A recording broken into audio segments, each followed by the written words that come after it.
January 2024. An apartment on Tikhookyanskaya Street in Pargolovo, a northern suburb of St. Petersburg. 23-year-old Varvara Zherebtsova was putting her 9-month-old to sleep with a pillow. She laid the baby on its back on the sofa, pressed the pillow to its face, and held it there. And no one that evening knew that an ordinary bedtime routine would end like this. But let's take it from the beginning.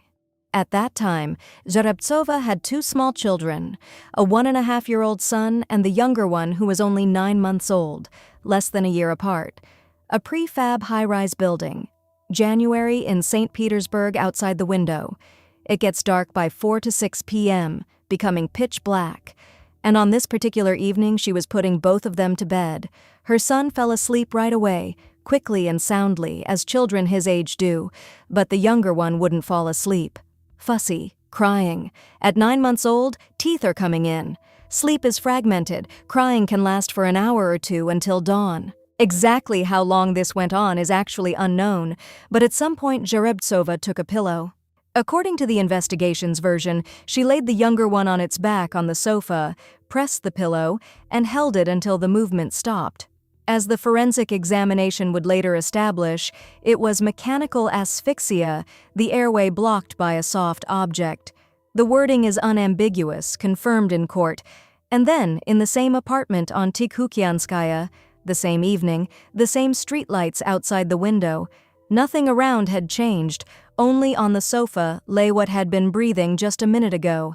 And next to it, the 1.5-year-old was sleeping, alone. Zherebtsova called a taxi and left. She closed the door, went downstairs, got into the car, and the apartment on Tikhookyanskaya was left locked. January, a prefab high-rise, below 0 temperatures outside.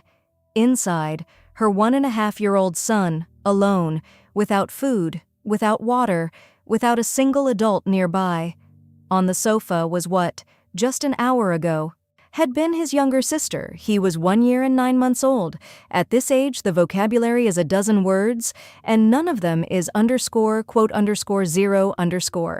He couldn't open the door, couldn't reach the faucet, couldn't understand why his sister wasn't moving and why his mom was gone. He was simply left where he was left. For 2 days, 48 hours in a locked, dark, wintry St. Petersburg night, which means most of that time was spent in complete darkness. And what's important to understand here is that this wasn't a split-second loss of control, not a flash of rage after which a person comes to their senses and grabs the phone. Every hour that Zherebtsova didn't return was a separate decision. Not to come back in an hour, in 6 hours, in a day. Each of these hours was a conscious choice, repeated over and over again. And all this time, she was visiting friends. What exactly she was doing, who she was with, and what she said about it will be discussed later. But one thing is already clear. She knew what she had left behind, and she didn't go back. Eventually, the door would be opened, and those who entered would see what they saw. By that time, Zherebtsova would already be telling acquaintances a completely different story. While all this was happening in the apartment on Tikhookyanskaya, the locked door, the darkness, the 1.5-year-old alone, Zherebtsova was at a friend's house. And there, she spoke calmly. She was asked about the little ones, and how could she not be? With 2 so tiny, the question comes up naturally. And Zherebtsova answered, "Everything's fine. They're with a friend, with Angelica.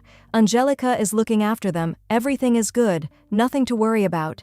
The name was spoken with confidence, no hesitation, no stumble. Angelica, period. As if she were an old acquaintance, a trusted person to whom she could entrust both children. Except there was no Angelica. Not by name, not by address, not by number. Among Zherebtsova's acquaintances, not a single person with that name, not a single entry in her phone, not a single witness who had ever even heard of her. Angelica was a fabrication, a character created for a single purpose, so that in her absence, no one would ask any extra questions, so that anyone who inquired would get a short answer. A friend is watching them, everything is normal, and it's important to understand this wasn't an improvisation in a panic, a lie in a state of shock. This was a cover story, with a name, with details prepared in advance. Jerebtsova knew they would ask, and she had the answer ready even before she left the apartment. And the lie worked. No one checked, no one called, no one went to Tikhookhanskaya. January 20th, 2024. 2 days. That is how long the apartment on Tikhookhanskaya Street remained locked. Pargolovo, a residential area on the northern outskirts of St. Petersburg. Neighbors were just on the other side of the wall, beyond the front door. The building's landing. From here, there are 2 versions of how everything came to light. In one version, acquaintances came to the apartment. It was Jerebtsova's birthday, and someone decided to stop by to wish her well. The door turned out to be unlocked. In the other, Jerebtsova returned herself and called the police. Which of these versions is closer to the truth is not entirely clear from the case files, but both scenarios share one pivotal moment. The door opened. Someone walked in and saw the couch. What was found of the 9-month-old had taken on a purplish hue. It's a characteristic sign that appears over time. 2 days is enough for everything to change, including color and odor. A single glance was enough to know it was far too late to help. Ever since that evening when Jerebtsova closed the door behind herself. And here is what else the first people inside saw. Nearby on the same couch was a 1.5-year-old, alive. He was unable to go anywhere. At that moment, Tikhookhanskaya stopped being just an address. A team was dispatched to the scene. The first thing investigators did was write down a name, Anzelika. Jerebtsova gave them the name calmly, without hesitation. The police took the report and launched an investigation, running checks on databases, finding an address, tracking a phone number. This usually takes a few hours. They had a name, they had a link, the rest should have been routine. But the routine failed. No one by that name had ever crossed paths with Jerebtsova. Not in her contacts, not in her messages, not on social media. Investigators checked with her acquaintances. No one had ever heard the name. Not her neighbors. Not the people she stayed with for 2 days. Everyone who retold the story about her friend was simply repeating what Jerebtsova had told them. The primary source was one person, Jerebtsova herself. Investigators widened the search. They checked the cameras at the building on Tikhookhanskaya Street. No strangers were seen. No one had visited the apartment in 2 days, except for the people who opened the door on the 20th. Once the story fell apart, and it did so in a matter of hours, the focus shifted. If Angelika didn't exist, then the children weren't handed over to anyone. Jerebtsova was the only one in the apartment, making her the only person to ask what happened on Tikhookhanskaya Street. The questioning began that same day. She was brought to the station and seated across from an investigator. A transcript, a camera, the standard procedure. They laid out everything they already knew, that Angelika didn't exist, that no one had entered the apartment for 2 days, and that the cameras had confirmed it. Then they asked her directly, what happened on Tikhookhanskaya Street? She began to speak. Not immediately, but she spoke. She said she was the one who did it. She confirmed the method and the location. Besides her and the little ones, no one else was in the apartment. She spoke evenly, without any hysterics. The confession was recorded in its entirety, but the investigation needed more than just words in an interrogation room. They took her back to the apartment for an on-site corroboration of her testimony. This is when a suspect returns to the scene of the incident and demonstrates what happened. It's done on camera, in the presence of official witnesses. Jerebtsova entered the same apartment, walked over to the same couch, and showed what she did, where she stood, and how it all happened. No tears, no attempts to recant. Her demonstration matched her earlier statement, and formally, that was it. The confession, the corroboration, the official record, it was all there. But a line appeared in the official report that was meant to explain the most important thing, the why, the motive. Quote 1, a few words with nothing concrete behind them, a boilerplate phrase used in dozens of different cases. It fills a line in the report, but it doesn't answer a single question. What kind of hostile feelings toward a 9-month-old? Where did they come from, and why that specific evening? There was a confession, but there were no answers. 2 days passed between the confession and the arrest. On January 22nd, 2024, they came for Zherebtsova, handcuffs, a police transport van. In effect, she had already told them everything. She was cooperating. But cooperation is one thing, and what she had done was something else entirely. January 24th, the court hearing. The Vyborgsky District Court of St. Petersburg. A courtroom, a prosecutor, a defense attorney, a guard detail. Zherebtsova was brought in from the detention facility. The 23-year-old sat behind the glass enclosure. The charges were read aloud. The most severe charges possible for such an incident. The prosecutor requested she be taken into custody. The reasoning was standard. The severity of the charge, the risk of her fleeing, and the risk of her pressuring witnesses. The court agreed. She was to be held in custody until March 22nd, 2 months in a pre-trial detention center to start. After that, extensions for evaluations and investigative procedures. The process was just beginning, but there was a moment in the courtroom that everyone remembered. The judge gave Zherebtsova the floor. A standard procedure. The accused can speak before the decision on preventative measures, to explain, to ask, or to remain silent, and she did not remain silent. She said exactly one phrase, "I have nothing to say." Not, "I am not to blame," or "I am sorry," not, "let me explain." 4 words and then silence. The judge noted it, the guards led her away, the door closed, but the question lingered. Was she silent because there was nothing to add to a confession, or because she truly didn't care? While Zherebtsova was in isolation, forensic experts were at work in the apartment. Not interrogations, not protocols, but an examination. And what they documented told more about the life in that apartment than Zherebtsova herself did during questioning. Filth. Not the kind that accumulates over a couple of days, but systemic, ingrained grime.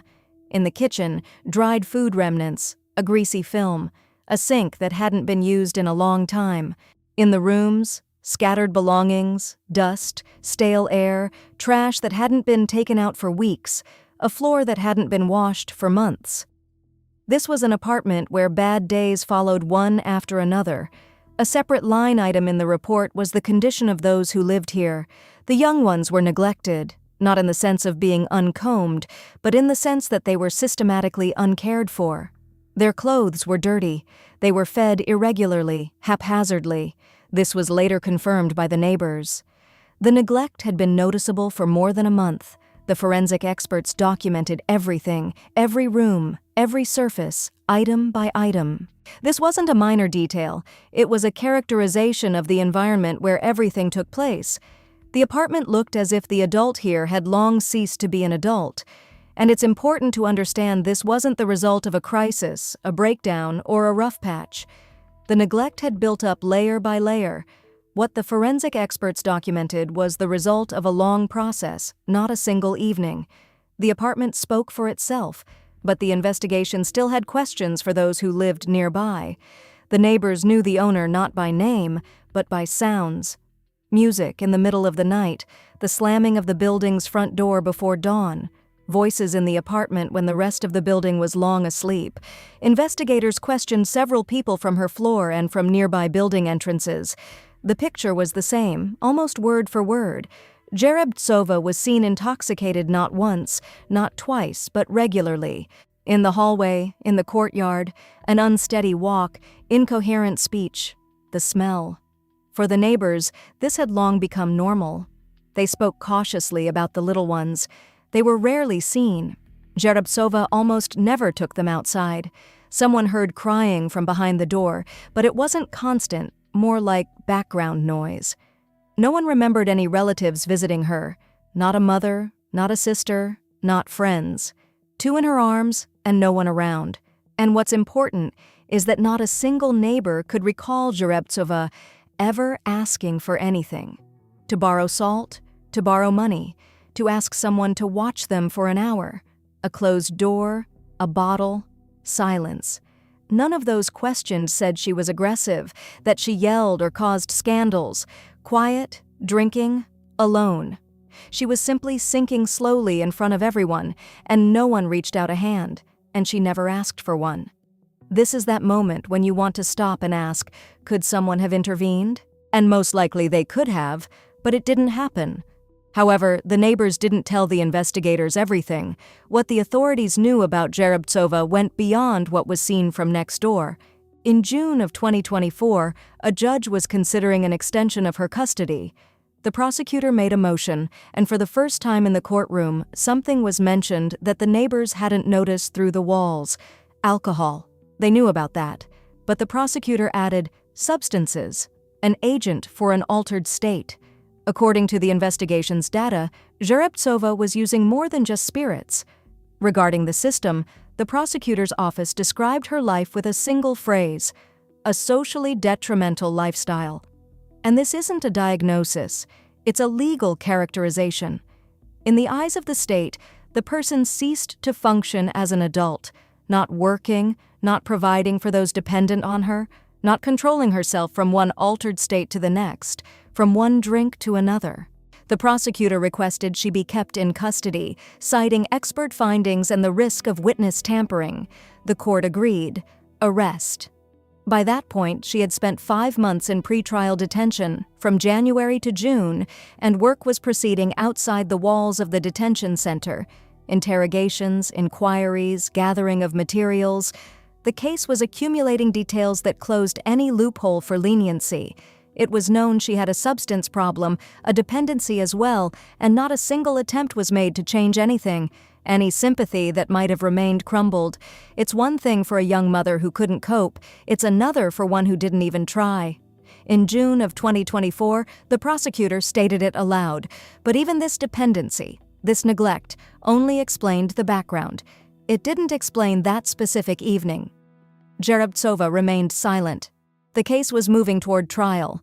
She spoke for the first time since January, not with short yes or no answers, or with silence, but with a fully formed position. And this position completely overturned everything that had come before. The case reached the St. Petersburg City Court. She had confessed and confirmed everything on site, and now she was saying something different. She did not admit guilt, not in the sense of "it wasn't me." She didn't deny being in the apartment. She didn't deny that the pillow was there. She denied intent. That was her position. She hadn't wanted this outcome. It happened by accident. There was no intent, just a confluence of circumstances. The defense requested a change in the classification of the charges, asking to move from the most severe charge to an article on negligent actions. The difference is colossal. In essence, Jerabtsova was asking the court to believe her, that everything that happened that night on Tikhookyanskaya was an unintentional choice. The courtroom listened. The prosecutor remained silent until his turn. Jerabtsova spoke evenly, without any sign of a breakdown, the same evenness the investigators had noted back in January. Only then she was confirming things. Now she was denying them. Less than a year had passed between the confession during interrogation and the denial in the courtroom. The testimony was the same, the facts were the same, but the conclusion was the opposite. She didn't want to. It was an accident. The prosecutor's office was preparing a response. The prosecution's answer was not built on words, but on the results of the expert examination. The medical conclusions were read aloud in the courtroom, and what was documented there went beyond a single pillow. Asphyxia, the obstruction of the airways, had been established back in January. Everyone knew this: the investigation, the defense, and Jerabtsova herself. But the examination found more than just that. On the 9-month-old, injuries were documented. No fewer than 7 impacts from a blunt, hard object to the head, neck, torso, arms, and legs. 7 was the lower limit. The expert report said no fewer than, which means there could have been more. The nature of the injuries pointed to one thing: the impacts were delivered deliberately to different parts. This wasn't a single movement, not accidental contact, but a series, consecutive, distributed over the entire surface. The prosecution presented this finding as a direct response to the defense's position. Negligence is a single action with an unforeseen result, but here there were at least 7 separate ones, plus the asphyxiation, plus the use of an object, each a separate action.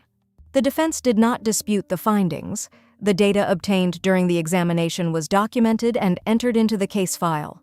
It's impossible to argue with the numbers. The story of an accident that Jerebtsova was constructing in the courtroom collided with 7 points on the map of injuries. They kept asking the same question: if she didn't want to, why cause harm? The court accepted the expert examination. The prosecution moved on to the next block of evidence. Where exactly she went, the investigation established from taxi data and interviews with her ex-husband. According to other sources, she went to an acquaintance's place. The difference wasn't crucial. Something else was. It wasn't a random address, and it wasn't a train station. It wasn't an attempt to leave the city. It was a specific person, a specific place where she was known and where the door was opened for her. No plan, no looking back. Jerebtsova spent 2 days there, not hiding, not sitting in a corner. She was socializing, talking, and was among people who suspected nothing. To them, she was a regular guest. She arrived, she stayed, and she acted normally. Not one person who was around her during those 2 days noticed anything strange. No anxiety, no tears, no attempts to call home. She never once dialed the number, never asked to leave, never mentioned any reason to. For 48 hours, she continued to live as if nothing had changed. Not an emotional outburst that had passed, not a shock that had shut down her reactions, just a continuation. From that moment, the case was no longer about a single evening. It looked like a simple trip to visit friends. A person arrived and stayed, just a few kilometers from Tikhookyanskaya Street, where everything was exactly as she had left it. After 2 days, she returned, dialed the number, and began speaking as if she had just walked in and seen it. On the line with the dispatcher, her voice sounded exactly as a shocked person's should: confusion, panic, broken phrases. She reported that she had come home and discovered something was wrong with the youngest one, that she wasn't breathing and needed help. The dispatcher logged the call and sent a unit. Jerebtsova waited, and while she waited, she constructed a story. Not complex, not thought out to the last detail, but enough to deflect the first question. And where have you been? Even the cover story about her friend Anzelika was all under control. In her place, any normal person would have behaved the exact same way. A call, a scream, an ambulance. She understood this, and that's precisely the role she played. When the unit arrived, Jerebtsova repeated her story, followed by her key move. She pointed to Anzelika. She was the one watching. She was supposed to be responsible. She gave the name of a person who didn't exist, and she did so with the intonation of an affected person. The police officers wrote down her testimony, inspected the apartment, and documented the scene. On the surface, a standard situation. The investigation began by searching for the person Jerebtsova had pointed to, and there she was, standing on the threshold, watching the people who had arrived on her call go to work. She knew what they were looking for, and she knew what they would find. And she knew they would never find Anzelika, because there was no one to look for. All this time, the focus was on the younger one, the pillow, the lies, and what was found on the couch. But in that same apartment, during those same 2 days, there was another person, her son, there in the darkness, in the silence, in the smell that grew thicker with each passing hour. He didn't call for help because he didn't know help existed. He only knew that his mother was gone, that it was quiet nearby, and that no one was coming. And when the door was finally opened, he was alive. Dehydrated, but alive. The investigation established that Jerebtsova had left her son intentionally. She didn't forget, she wasn't confused, she simply left and didn't come back. Over the 2 days, she never once tried to arrange help for him. No call to neighbors, no call to acquaintances. The story about Anzelika didn't include a request to pick up her son. He was not part of any of her plans. It was later determined that he had no injuries. He hadn't been touched. He had simply ceased to exist for her the moment she crossed the threshold. After her detention, the question arose of where to send the older child. His mother was in custody, and there were no relatives nearby. But he had a father who lived separately. They located him, contacted him, and he came and picked him up. The son survived. That is the only thing in this story that requires no explanation, a single word. The court asked not only about the son, the court asked how it all happened, and Jerebtsova answered, carelessness. She said this while staring straight ahead, not crying, not raising her voice, and the defense built its entire case on this. The logic was simple. No intent means a different charge, a different sentence, a different correctional facility, a different life after. The prosecution responded not with emotions, but with facts. A list of 6 points. First, the expert examination recorded multiple, deliberate injuries that occurred before the breathing was stopped. Second, the pillow was pressed with enough force to completely block the airways, and this was not an accidental movement. Third, after the incident, Zherabtsova did not call for help, did not dial for an ambulance, and did not attempt to resuscitate. Fourth, she left the apartment instead. Fifth, she prepared a cover story in advance and gave a specific name, Angelika. Sixth, for 2 days, she acted as if nothing had happened. These 6 points, and every one of them, contradicted the word negligence. The prosecutor did not raise his voice. There was no need. The facts spoke for themselves. Zherabtsova listened in silence, her expression unchanged. The defense did not contest any of the 6 points. The strategy remained the same, not to dispute the facts, but to dispute the intent. The court heard both sides and proceeded to the sentencing. The judge read the decision on March 20th, 2025, St. Petersburg City Court, guilty, on all counts. More than a year had passed since that January night on Tikhookyanskaya Street, and now, the verdict. The court did not accept the version of events as an accident, nor did it accept the defense's arguments. It did not agree that the pillow ended up on the face by itself. 3 separate charges. The first, for what happened to the youngest family member, was the most severe. The second, for the older ones, left in a locked apartment without food, without water, without any chance of help. The third, for failure to fulfill parental duties, unsanitary conditions, neglect, and a complete lack of care. The result, 14 years in a standard regime penal colony, plus 1 year of restricted freedom after the main term, plus a fine of 100,000, 14 out of a possible 20 years. Not the maximum, but not the minimum either. The sentence landed exactly where the law specifies it for a deliberate act, not a coincidence. Zherabtsova listened while standing, her face still expressionless. No objections, no final word. Just like in January before the investigation. Just like in June at the extension hearing. Just like always. In the courtroom sat those who had worked on this case, those who read the expert reports, checked the cameras, and interviewed the neighbors. 14 years was the culmination of all their work. Formally, the case was closed. The verdict was delivered, but a detail remained in the case files that was never mentioned in court. Without it, this story is simply horrifying, but with it, it's unbearable. The motive in this case was recorded twice. Different documents, different phrasing. Both appeared in the materials long before the trial, but they were barely touched upon in the courtroom. The first, that boilerplate phrasing, had already been mentioned, but the second was more specific, more precisely, for the purpose of ridding herself of child-rearing obligations. Not animosity, not a breakdown, but specifically, ridding. A word with direction. She wanted to stop being responsible for the younger one and found a way. This phrasing is closer to the truth, but it creates a false impression. Ridding herself of obligations sounds like a plan, a decision that was consciously arrived at. The investigation checked this separately. They confiscated her phone, went through her messages, call logs, and browser history. No search queries, no "I can't take it anymore" messages, no notes, no drafts. Not a single digital trace of a person approaching such a decision. She didn't plan it. The distance from "I don't want to" "I did it" was a matter of minutes. Something happened between "my son fell asleep" and "the younger one wouldn't sleep." There is one detail.